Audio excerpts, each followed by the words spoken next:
So that's it. Is this on? Hi, my name is Saurabh Bhardwaj, and as you know, I'm from Aam Aadmi Party. And I have with me our honorable guest, Mr. Dumelang, and he is, you can show him in the camera, and he is the president of Botswana Congress Party, which is the main opposition party. And like in India, they also have a controversy of electronic voting machines. So I'll say it in Hindi कि जैसे कि हमारे देश के अंदर EVMs के लेके काफ़ी विचार हो रहा है, काफ़ी कंट्रोवर्सी चल रही है, उसी तरह से मैं इस वक्त अफ्रीका के अंदर हूँ और मेरे साथ बोत्सवाना के अपोजिशन के प्रेसिडेंट, बोत्सवाना कांग्रेस पार्टी के प्रेसिडेंट मिस्टर दुमेलांग हैं। और हाल ही में हमने चर्चा सुनी थी कि बोत्सवाना के अंदर EVM मशीन्स का एक हैकेथन होने वाला है और वो हैकेथन जिन EVM मशीन्स के पास होना था वो EVM मशीन्स भी भारतीय कंपनी BEL ही प्रोवाइड कर रही थी। और हमारे यहाँ जो भारत के अंदर जो EVM मशीन्स इस्तेमाल होती हैं वो भी BEL यानी कि भारत इलेक्ट्रॉनिक्स लिमिटेड नाम की कंपनी प्रोवाइड करती है। और बहुत लोगों को बहुत दिलचस्पी थी कि क्या हम लोग, क्या भारत के लोग, क्या आम आदमी पार्टी के वॉलंटियर, क्या कोई टेक्निकल एक्सपर्ट बोत्सवाना जाके वहाँ की भारतीय EVM मशीन्स को हैक करके दिखाएंगे, क्या वो वहाँ पे साबित करेंगे कि उन मशीनों को टेम्पर किया जा सकता है, उसके अंदर गड़बड़ी की जा सकती है, वोटों की धांधली की जा सकती है। और एक कई जगह ये खबर छपी भी।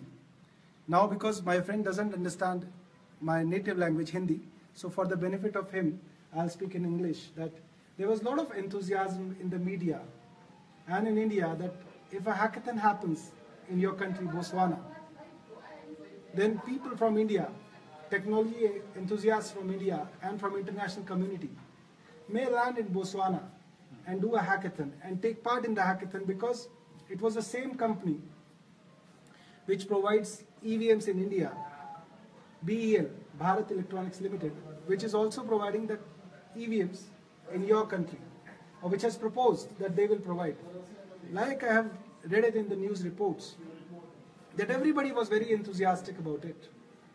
And it was on 8th of May that this news got published that opposition parties and technical experts have been invited to do and hack these EVM machines. However, later in India, the BEL, the Bharat Electronics Limited, did come out with a press release saying that they were never part of this hackathon. And what would you like to say about it? Well, there obviously has been a lot of controversy in Botswana about the EVMs. We've never used EVMs. In the past 11 elections, we've always used ballot papers. Paper ballots. Yes. Yeah. Firstly, the way in which the law was changed Yes. was itself controversial. Okay. In that the minister had to come up with an urgent law. Right. And Parliament had to sit way beyond midnight to pass a law that introduces electronic voting. There's no consultation with the stakeholders. Right. There have been meetings that have been held to try and talk to Botswana about the EVMs once the law was passed. In many of those meetings, the population of Botswana is saying no. Okay. We don't trust the machines. We never asked for them. We don't have a problem with our current voting system. Now, recently, we are then informed that there will be no comparative bidding for the supply of the electronic voting machines, and that the electoral body has chosen Bharat Electronics Limited from India to supply the machines. That adds to the controversy. Why only one company? Why don't you open it up to comparative bidding?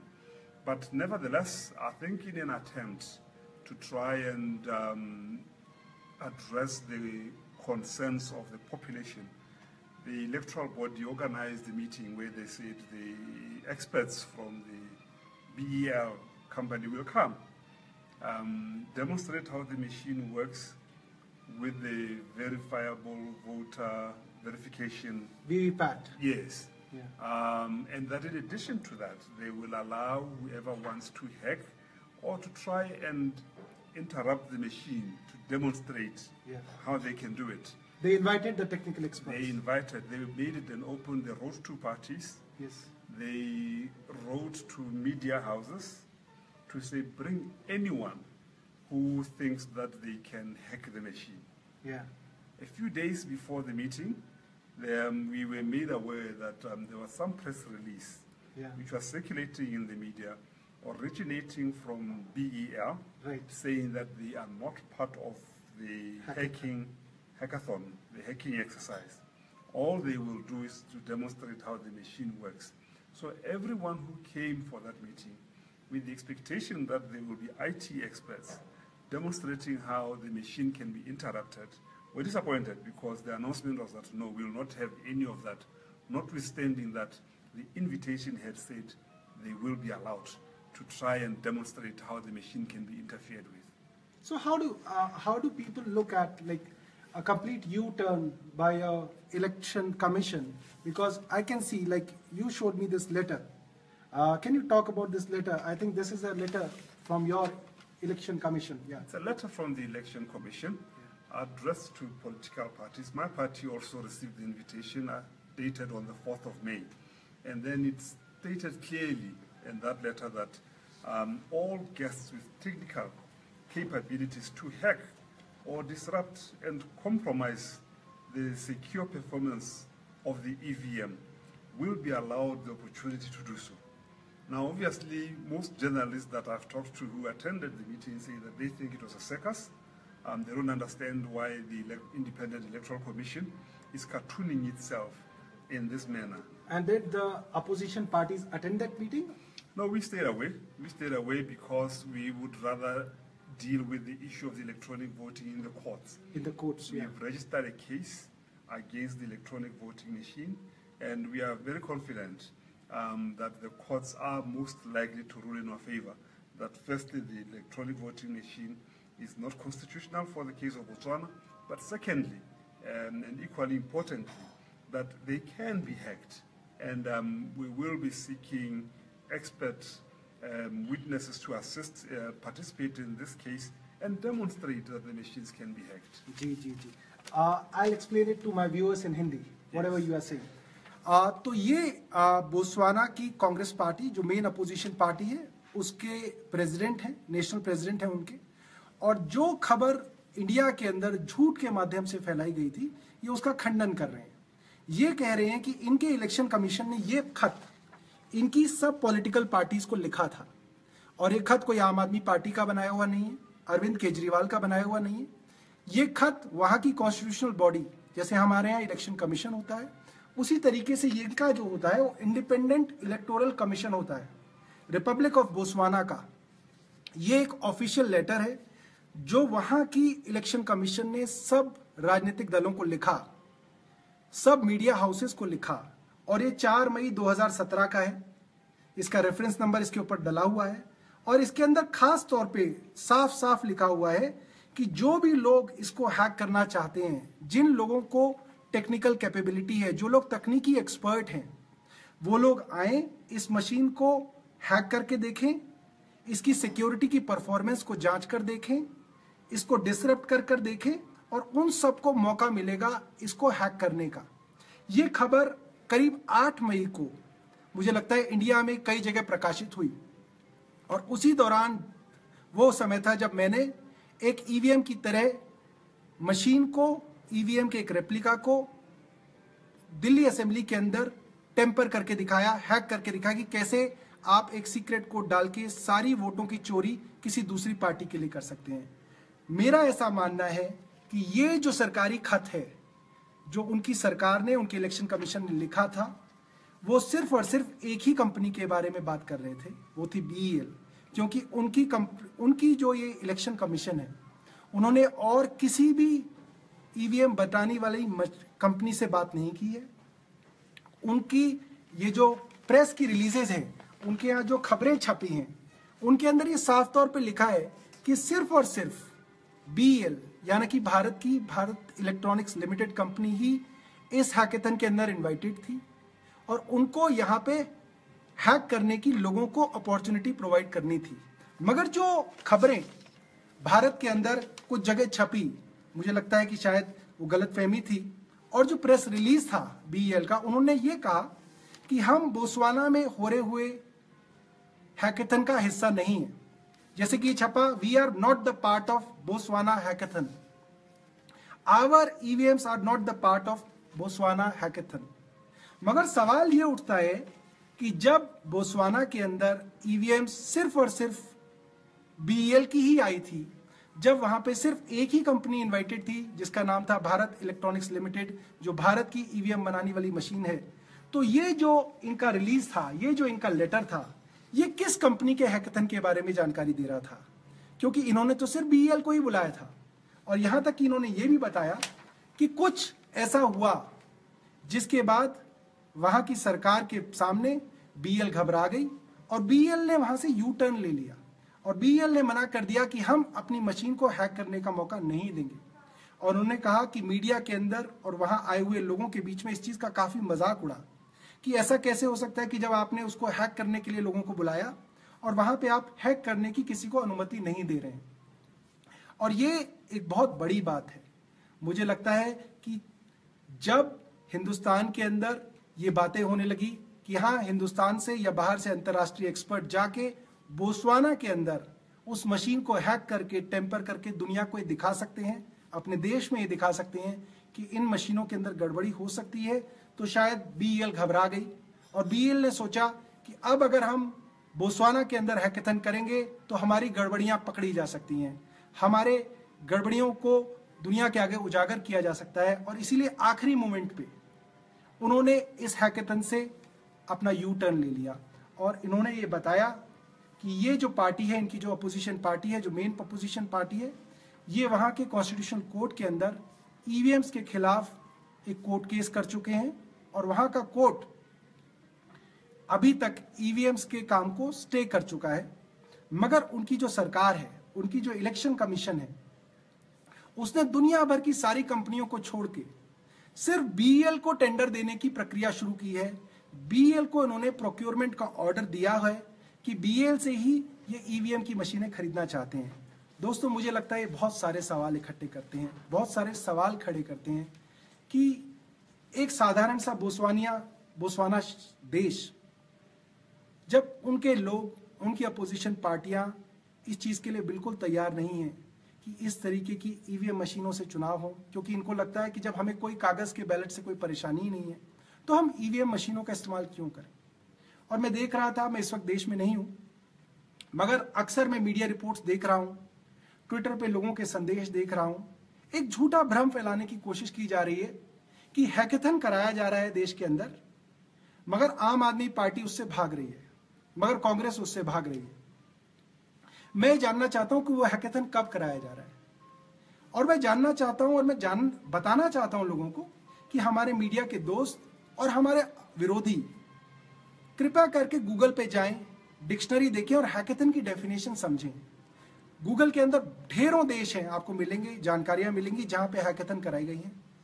बहुत सारी videos आपको YouTube पे मिलेंगी जिसके अंदर hackathon कैसे किया जाता है और कैसे टेक्नोलॉजी एंथुजियास्ट उस हैकेथन के अंदर हिस्सा लेने के लिए आते हैं, आपको पता चलेगा। जैसा कि मनीष सिसोदिया जी ने कल बताया था, ये जो चैलेंज इलेक्शन कमीशन कर रहा है उसको वो खुद भी हैकेथन नहीं कह रहा, क्योंकि वो खुद जानते हैं कि वो हैकेथन नहीं करा रहे हैं। इलेक्शन कमीशन ऐसा कह रहा है कि आप आइए, मशीनों को खोल के आप नहीं देख सकते, मशीनों के अंदर क्या है वो आप जान नहीं सकते, मशीनों के मदरबोर्ड तक आप पहुंच नहीं सकते, मशीनों के सर्किट को आप पढ़ नहीं सकते। आप सिर्फ एक जादू टोना करके, कुछ आबरा का डाबरा करके, कुछ ऐसा मंत्र पढ़ के उसको हैक करके दिखाइए। मुझे लगता है कि ये एक मजाक वाली बात है और कोई भी टेक्नोलॉजी एक्सपर्ट जो टेक्नोलॉजी को समझता है, टेक्नोलॉजी को जानता है, वो जानेगा कि ये एक ऐसी बात है कि लोग कह रहे हैं कि आपका किले के अंदर सुरंग आ चुकी है, आपके किले को पीछे से चूहों ने खोद दिया है। और जैसे कि कल मनीष सिसोदिया जी ने बताया, मगर हमारा इलेक्शन कमीशन ये कह रहा है कि हम किले की बात नहीं करेंगे। आप दरवाजा देखिए, दरवाजा कितना मजबूत है, आप दरवाजे पे सिक्योरिटी देखिए, सिक्योरिटी कितनी मजबूत है, और लोग ये कह रहे हैं, अपोजिशन पार्टी ये कह रही है कि अरे आप दरवाजे को छोड़िए, आप देखिए पीछे किले के अंदर सुरंग आ चुकी है, इसकी सिक्योरिटी ध्वस्त हो चुकी है, चूहों ने इसकी दीवारें खोद दी हैं। मगर हमारा इलेक्शन कमीशन ये कह रहा है कि आप दीवारों की बात मत कीजिए, आप सुरंग की बात मत कीजिए, आप सिर्फ दरवाजा देखिए और दरवाजे की मजबूती देखिए। मुझे लगता है कि इसके अंदर आम आदमी पार्टी, कांग्रेस या बीजेपी की बात नहीं है, ये एक प्रजातंत्र की बात है, ये डेमोक्रेसी की बात है।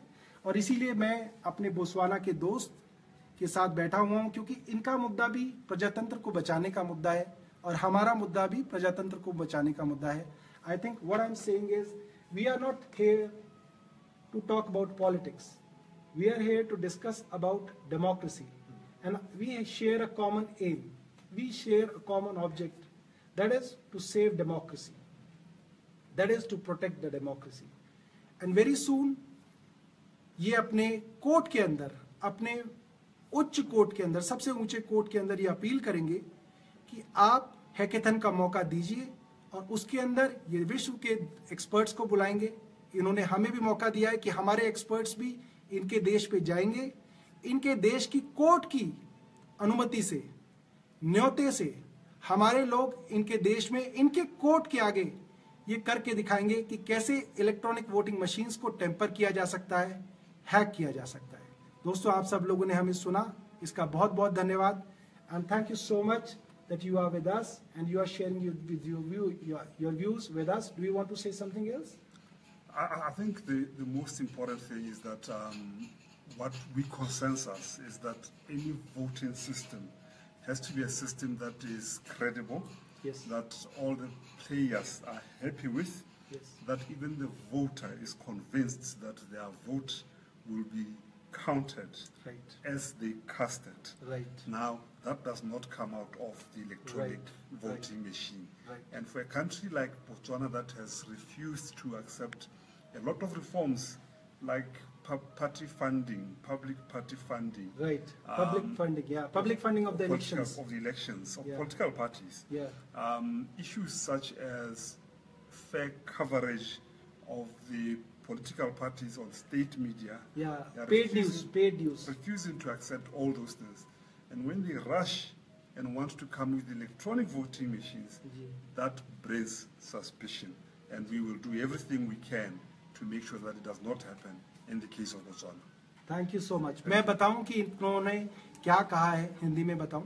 इन्होंने ये कहा है कि सस्पिशन यानी शक तब पैदा होता है जब बहुत सारे चुनाव के अंदर और भी अच्छी अच्छी चीजें हैं, चुनाव के अंदर बहुत सारे प्रोग्रेसिव चीजें हैं जो आप चुनाव सुधार कर सकते हैं, जैसा कि पॉलिटिकल पार्टीज की स्टेट फंडिंग, मतलब जो पैसे का जो पूरा का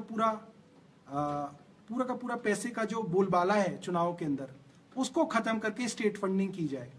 या इन्होंने कहा जो चुनाव के वक्त फेक पेड न्यूज, जो पैसे देके झूठी खबरें चलवाई जाती हैं अखबारों के अंदर, टीवी के अंदर, उसके चुनाव सुधार करने चाहिए। मगर इनकी जो सरकार है, इनका जो इलेक्शन कमीशन है, इन चुनाव सुधारों की चिंता नहीं कर रहा, मगर इस सुधार के पीछे पड़ा हुआ है कि किसी तरीके से वोटिंग मशीन को आप ले आइए। और मुझे लगता है कि ये जो बात इन्होंने अपने चुनाव आयोग के लिए कही और अपनी सरकार के लिए कही, वो ठीक वैसी ही हमारी इंडिया की सरकार के लिए और इंडिया के चुनाव आयोग के लिए भी है कि चुनाव आयोग बहुत सारे चुनावों के अंदर सुधार कर सकता है, चुनावों के अंदर पैसे के बोलबाले को खत्म कर सकता है, चुनावों के दौरान झूठे सर्वे जो आते हैं उनको खत्म कर सकता है, चुनाव के दौरान झूठे एग्जिट पोल जो आते हैं उनके ऊपर लगाम लगा सकता है। मगर चुनाव प्रचार, चुनाव आयोग जो है वो इन सब चुनाव सुधारों के लिए नहीं कुछ काम कर रहा, मगर एक अफलातूनी, एक बेकार की चीज, एक बेकार की बहस के अंदर इस तरीके से पीछे पड़ा हुआ है जैसे कि चुनाव आयोग का और सरकार का इसके अंदर कोई बहुत बड़ा फायदा छुपा हुआ है कि किसी तरीके से इलेक्ट्रॉनिक वोटिंग मशीन से ही चुनाव किए जाए। धन्यवाद।